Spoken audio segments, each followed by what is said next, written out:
Assalamualaikum warahmatullahi wabarakatuh. Waalaikumsalam warahmatullahi wabarakatuh.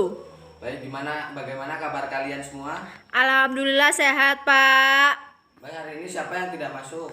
Reza, Pak. Kenapa Reza nggak masuk? Sakit gigi dia, Pak, kemarin.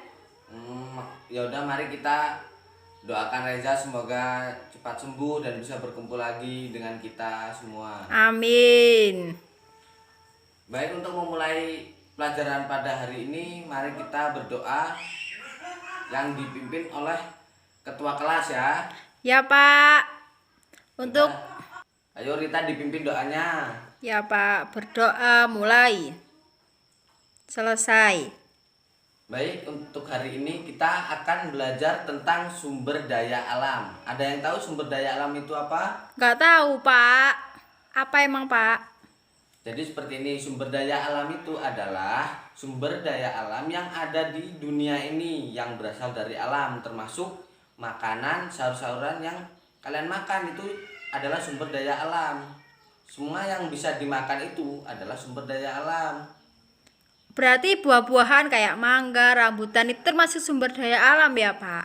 Ya, karena buah-buahan itu berasal dari alam, dari tanah. Terus tumbuhlah pohon, dan dari pohon itu tumbuhlah buah-buahan. Iya, Pak. Nah, itu juga bisa kan dimakan oleh kalian. Iya, Pak. Suka sekali saya, Pak. Untuk mempermudah kita belajar tentang pemanfaatan sumber daya alam itu dibagi menjadi dua, yaitu sumber daya alam hayati dan sumber daya alam non hayati. Ada yang tahu nggak sumber daya alam hayati itu apa aja? Nggak tahu, Pak. Emang apa, Pak? Sumber daya alam hayati itu sumber daya alam yang diciptakan oleh makhluk hidup. Contohnya, Pak, apa, Pak? Ya, seperti padi, gandum. Yang biasanya dimakan manusia itu berarti ya, Pak, ya? Ya, Oh, betul iya, sekali. Pak. Nah, sumber daya alam hayati itu Pak, terus kalau perkebunan itu kan termasuk sumber daya alam.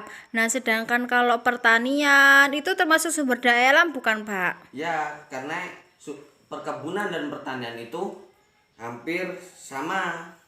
Itu masuk dalam non hayati apa hayati, Pak? Itu masuk ke dalam sumber daya alam hayati. Oh, gitu. Karena masuk hewan itu termasuk karena masuk sumber daya alam ya, Pak, dimakan oleh manusia ya, Pak, ya? Ya, hewan.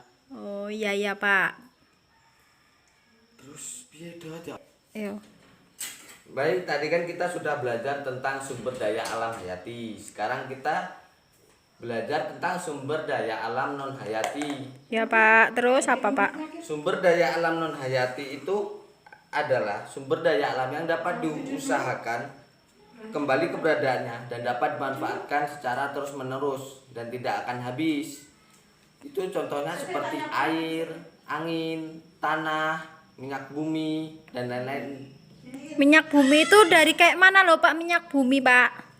Ya, baik, tadi kan kita sudah belajar tentang sumber daya alam hayati. Sekarang kita akan mempelajari sumber daya alam non hayati. Ada yang tahu sumber daya alam non hayati itu apa? Nggak tahu, Pak. Sumber daya alam non hayati itu sumber daya alam yang bisa dimanfaatkan terus-menerus dan tidak akan habis.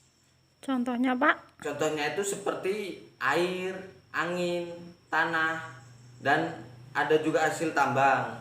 Hasil tambang itu seperti apa loh, Pak, contohnya, Pak? Contohnya itu ada lumayan banyak sih, yaitu ada minyak bumi, batu bara, biji besi, tembaga, bauksit, dan emas.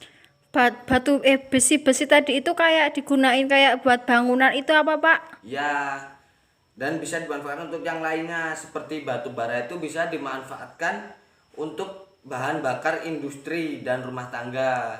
Oh, kalau emas itu yang biasa dipakai sama ibu saya itu ya, Pak, ya? Ya, untuk perhiasan seperti kalung, cincin yang dipakai oleh ibu kalian. Itu emang kalau nyari emas itu udah langsung kayak cincin kayak gitu apa harus diolah dulu loh, Pak? Ya enggak, itu harus diolah dulu, karena kalau kita nyari dulu itu pasti bentuknya enggak seperti cincin yang kalian perkirakan itu pasti berbentuk seperti batu. Oh gitu. Terus nanti ada pabriknya terus dibikin kayak gitu, Pak. Ya, dibikin sebagus mungkin dan bisa dijual. Baik, apakah sudah mengerti semuanya Sudah, Pak. tentang sumber daya alam hayati dan non hayati? Sudah, Pak, sudah paham. Baik, jika sudah paham, Bapak akan memberi tugas kepada kalian dan dikumpulkan minggu depan ya. Ya, Pak. Tugasnya apa, Pak? Tugasnya adalah mencari contoh sumber daya alam hayati dan non hayati beserta manfaatnya. Contohnya berapa-berapa, Pak? Ya, lebih banyak lebih baik. Ya, Pak. Dikumpul besok ya, Pak, minggu depan. Ya, mungkin itu saja yang dapat Bapak sampaikan. Kurang lebihnya Bapak mohon maaf. Wabillahi taufiq wal hidayah. Wassalamualaikum warahmatullahi wabarakatuh. Waalaikumsalam warahmatullahi wabarakatuh.